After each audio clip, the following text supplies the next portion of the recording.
అందరికీ హాయ్ అండి. Welcome to Eshwar information Adda to share genuine information to everyone. అందరికీ కూడా అయితే ముందుగా ఉగాది శుభాకాంక్షలు అండి. ఈరోజు అయితే ఈ వీడియోలో మనం ముందు లాస్ట్ వీడియో చెప్పుకున్నాం కదండి, నిన్నే రాత్రి చెప్పుకోవడం జరిగింది. ఎస్ఎస్సి సిహెచ్ఎస్ఎల్ నుంచి అయితే నోటిఫికేషన్ త్వరలోనే రానుంది. ఎగ్జామ్ డేట్స్ అనేది ముందుగా ఇచ్చారనేసి ఆ నోటిఫికేషన్ పూర్తిగా అయితే ఎక్స్ప్లెయిన్ అనేది చేద్దామండి. వీడియో చూస్తున్న వాళ్ళు ఇంకా ఎవరైనా సరే మన ఛానల్ని సబ్స్క్రైబ్ చేసుకోకుండా చూస్తున్నట్టయితే కనుక తప్పకుండా అయితే ఛానల్ని సబ్స్క్రైబ్ చేసుకోండి. ఎనీ గవర్నమెంట్ జాబ్ అప్డేట్స్ అయినా, ప్రిపరేషన్ స్ట్రాటజీ వీడియోస్ అయినా, మోటివేషన్ వీడియోస్ అయినా, ప్రీవియస్ ఇయర్ క్వశ్చన్ పేపర్స్ అయినా మన యూట్యూబ్ ఛానల్ అయితే డిస్కస్ చేయడం అనేది జరుగుతుందండి. వీడియోని అయితే ఖచ్చితంగా అందరూ లైక్ చేయండి, మిగతా వాళ్ళకి కూడా షేర్ చేయండి, మిగతా వాళ్ళకి కూడా యూజ్ అవుతుంది. ఇక టాపిక్లోకి అయితే వెళ్దామండి. ఇది మనకి SSC.gov.in అనేది ఎస్ఎస్సి స్టాఫ్ సెలక్షన్ కమిషన్ యొక్క కొత్త వెబ్సైట్ అండి. మనకి స్టాఫ్ సెలక్షన్ కమిషన్ నుంచి నిన్ననే ఒక నోటీస్ అనేది రావడం జరిగింది. రివైజ్డ్ ఎగ్జామ్ డేట్స్ అనేవి ఇదిగోండి, షెడ్యూల్ ఆఫ్ ఎగ్జామినేషన్స్ అండి. ఇప్పుడు రీసెంట్గా వచ్చిన నోటిఫికేషన్ ఏంటంటే notice of combined higher secondary level education అంటే సిహెచ్ఎస్ఎల్ నోటిఫికేషన్ అనేది రావడం జరిగింది. మీరు ఓల్డ్ వెబ్సైట్లో రిజిస్టర్ చేసుకుని లాగిన్ అయినప్పటికీ కూడా మీరు కొత్త వెబ్సైట్లో కూడా ఇదిగోండి లాగిన్ రిజిస్టర్ అనే ఆప్షన్ చూడండి. ఇక్కడైతే మీరు క్లిక్ చేసి రిజిస్టర్ అనేది చేసుకున్న తర్వాతనే అప్లై అయితే చేయండి. ఇక నోటిఫికేషన్ డీటెయిల్స్లోకి అయితే చూద్దామండి. స్టాఫ్ సెలక్షన్ కమిషన్ నుంచి combined higher secondary level examination అంటే సిహెచ్ఎస్ఎల్ నోటిఫికేషన్ అనేది రావడం జరిగింది. మనకి స్టార్టింగ్ డేట్ ఆఫ్ అప్లికేషన్ వచ్చి 8/4/2024 అయితే లాస్ట్ డేట్ అనేది 7/5/2024. మే 7 వరకు అయితే ఎవరు వెయిట్ చేయకండి. 2 డేస్ ముందునే అప్లికేషన్ అనేది సబ్మిట్ చేయడానికి ప్రయత్నించండి. ఎస్ఎస్సి ఆల్ ఓవర్ ఇండియాలో అందరూ అప్లై చేస్తారు కాబట్టి కామన్ వెబ్సైట్ కాబట్టి మనకి ఏ సర్వీసెస్ అనేవి ఉంటాయి. ఎగ్జామ్ డేట్స్ టైర్ 1 వచ్చి జూన్ జూలై ఇచ్చారండి, కానీ మనకి ముందుగానే ఎగ్జామ్ డేట్స్ అనేవి ఇవ్వడం జరిగింది. మనకి ఎలక్షన్స్కి ఇబ్బంది లేకుండా, ఇటువైపు మనకి ఎగ్జామినేషన్స్ కూడా ఇబ్బంది లేకుండా అయితే కొత్త షెడ్యూల్ని రిలీజ్ చేయడం జరిగింది. నోటిఫికేషన్ రాక ముందు రోజని ఇది చూసుకుంటే కనుక మనకి చూడండి, CHSL fourth point 1st, 2nd, 3rd, 4th, 5th, 8th, 9th, 10th, 11th, 12th జూలైలో డేట్స్ అనేవి ఇవ్వడం జరిగిందండి. ఓకేనా, ప్లాన్ చేసుకుని అయితే ప్రిపరేషన్ అవ్వండి. మనకి శాలరీ ఎలా ఉంటాయంటే చూడండి, lower division clerk LDC, junior secretariat అసిస్టెంట్కి పే లెవెల్ వచ్చి 2 అండి. పే లెవెల్ 2 అంటే మనకి 19,900 నుంచి అయితే బేసిక్ శాలరీ స్టార్ట్ అవ్వడం జరుగుతుంది. దాని మీద అన్ని ఎలిమెంట్స్ కలిపి శాలరీ అనేది ఇస్తారు. నెక్స్ట్ DE ఉంటారు కదండి, డేటా ఎంట్రీ ఆపరేటర్స్, దానికి వచ్చి పే లెవెల్ అనేది అయితే లెవెల్ 4 అండి.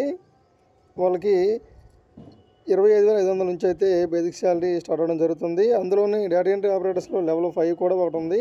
దానికైతే 29,200 నుంచి అయితే బేసిక్ శాలరీ స్టార్ట్ అవ్వడం జరుగుతుంది. ఆ బేసిక్ శాలరీ మీద అన్ని ఎలిమెంట్స్లు కలిపి శాలరీ ఇవ్వడం జరుగుతుంది. ఇకపోతే data entry operator grade A అండి, అంటే పే లెవెల్ 4 ఇది. దీనికైతే 25,500 నుంచి బేసిక్ శాలరీ స్టార్ట్ అవ్వడం జరుగుతుంది. ఇకపోతే మనకి వేకెన్సీస్ అనేవి అప్రాక్సిమేట్గా 3,712 వేకెన్సీ అనేవి ఇవ్వడం అనేది జరిగింది. ఫ్యూచర్లో నోటిఫికేషన్ కంప్లీట్ అయ్యేలోపు వేకెన్సీస్ పెరగవచ్చు లేదా తరగవచ్చు అండి. కంపల్సరీ పెరిగే అవకాశం అయితే ఖచ్చితంగా ఉంది. ఇంకా ఏజ్ లిమిట్ చూస్తున్నట్టే కనుక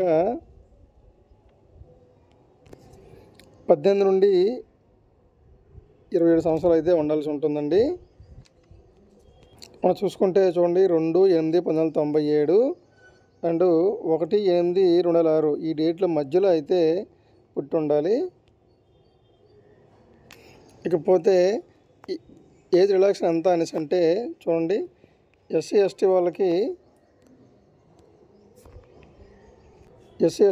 వాళ్ళకైతే 18 నుంచి 27 + 5 years, ఓబీసీ కేటగిరీ వాళ్ళకైతే +3, పీడబ్ల్యూడీ అండర్వర్డ్ క్యాండిడేట్స్కి అయితే +10, పీడబ్ల్యూడీ ఓబీసీ క్యాండిడేట్స్కి అయితే +13, పీడబ్ల్యూడీ ఎస్సీ ఎస్టీ వాళ్ళకి అయితే 15 years అనేది అదనంగా ఇవ్వడం జరిగింది.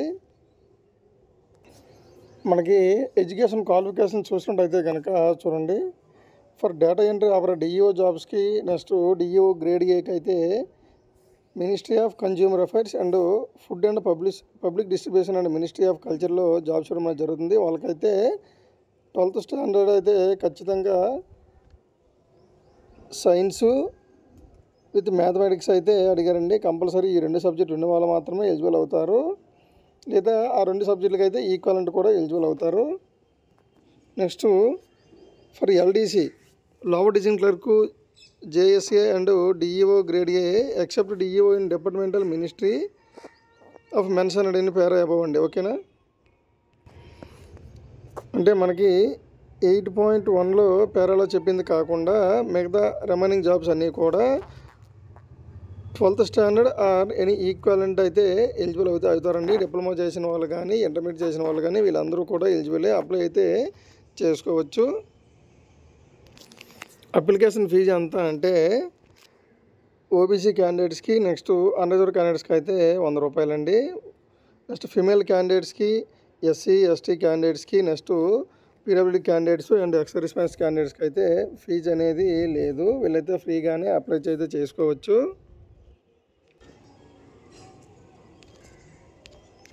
ఇకపోతే మనకి ఎగ్జామినేషన్ సెంటర్స్ అండి. ఎగ్జామినేషన్ సెంటర్ చూసినట్టయితే కనుక మనది సదరన్ రీజియన్ కాబట్టి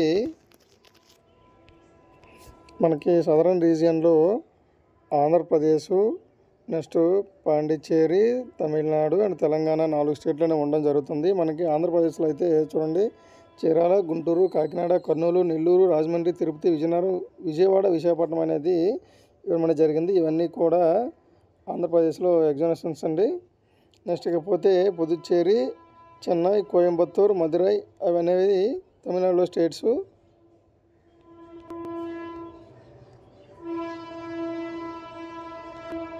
హైదరాబాద్లో చూసినట్టయితే కనుక కరీంనగర్, హైదరాబాద్, వరంగల్ అనేవి ఎగ్జామినేషన్ సెంటర్స్ అనేవి ఇవ్వడం అయితే జరిగింది. మనం ఎగ్జామినేషన్ సెంటర్స్ అనేవి ఆప్షన్ పెట్టుకున్నప్పుడు అయితే మనకి మ్యాక్సిమం 3 ఆప్షన్ అడుగుతారండి. ఎస్ఎస్సిలో మనకి ఫస్ట్ ఆప్షనే మ్యాక్సిమం అయితే మనం పెట్టిన ఫస్ట్ ఆప్షనే మనకి ఎగ్జామ్ సెంటర్ అనేది రావడం అనేది జరుగుతుంది.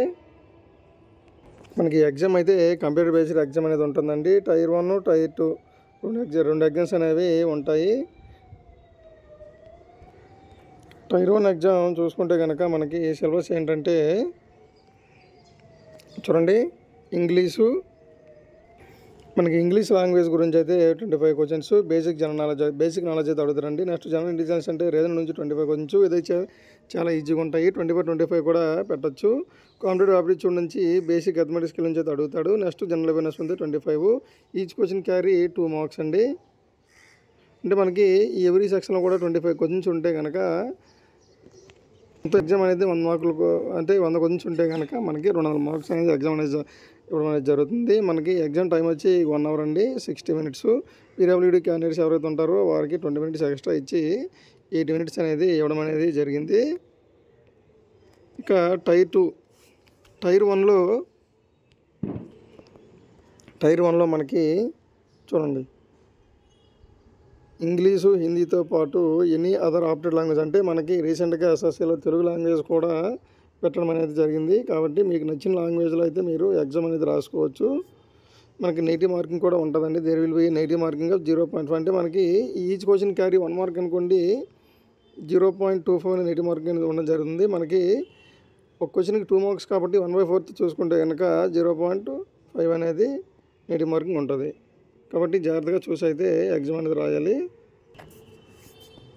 ఇకపోతే మనకి టైర్ 2 ఎగ్జామినేషన్ అండి. టైర్ 2 ఎగ్జామ్ చూసినట్టయితే కనుక సెక్షన్ 1లో mathematical abilities 30 marks, reasoning and general intelligence అయితే 30 మార్క్స్, ఇక 2 కలిపి 60 మార్క్స్. దీనికైతే 1 అవర్ ఉంటుంది ఎగ్జాము. ఇకపోతే సెక్షన్ 2లో ఇంగ్లీష్ లాంగ్వేజ్ అండ్ కాంప్రిహెన్షన్ అది కలిపి 40 మార్క్స్కి అయితే జనరల్ అవేర్నెస్ అనేది 20 మార్క్స్కి అనేది ఉంటుంది. నెక్స్ట్ సెక్షన్ 3లో కంప్యూటర్ మాడ్యూల్ అనేది 15 మార్క్స్కి అయితే ఉండడం అనేది జరుగుతుంది. నెక్స్ట్ స్కిల్ టెస్ట్ ఎవరికి ఉంటుందంటే డిఓ జాబ్స్కి అప్లై చేసిన వాళ్ళకి, ఎవరికైతే మనకి స్పెషల్గా ఇంటర్మీడియట్లో సైన్స్ అండ్ మ్యాథమెటిక్స్ మాత్రమే క్వాలిఫికేషన్ అడిగాడు వాళ్ళకైతే skill test and typing test అనేది ఉండదండి. మిగతా అందరికీ కూడా స్కిల్ టెస్ట్ అనేది కంపల్సరీ అయితే ఉండమనేది జరుగుతుంది. టైపింగ్ టెస్ట్ అనేది కాకపోతే పార్షియల్ టైపింగ్ టెస్ట్ ఎల్డీసీ కూడా ఉంటుంది, జేఎస్ఏ కూడా ఉంటుంది. మనకి ఎగ్జామ్ డేట్స్ అనేవి జూలై 1 నుంచి అయితే ఇవ్వడం జరిగింది కాబట్టి ప్రిపరేషన్ అయితే స్టార్ట్ చేయండి. ప్రిపరేషన్ ఆల్రెడీ అవుతున్నది కంటిన్యూ చేయండి. ఎటువంటి గవర్నమెంట్ జాబ్ అప్డేట్స్ అయినా సరే తెలుసుకోవడానికి అయితే మన ఛానల్ని సబ్స్క్రైబ్ అయితే చేసుకొని ఫాలో అయితే అవ్వండి. మీకు ఇన్ఫర్మేషన్ అనేది జెన్యూన్గా ఉంటే కనుక లైక్ అయితే చేయండి, మీ ఫ్రెండ్స్ కూడా షేర్ చేయండి, వాళ్ళకి కూడా యూజ్ అవుతుందండి. ఆల్ ద వెరీ బెస్ట్ అండి. Thank you.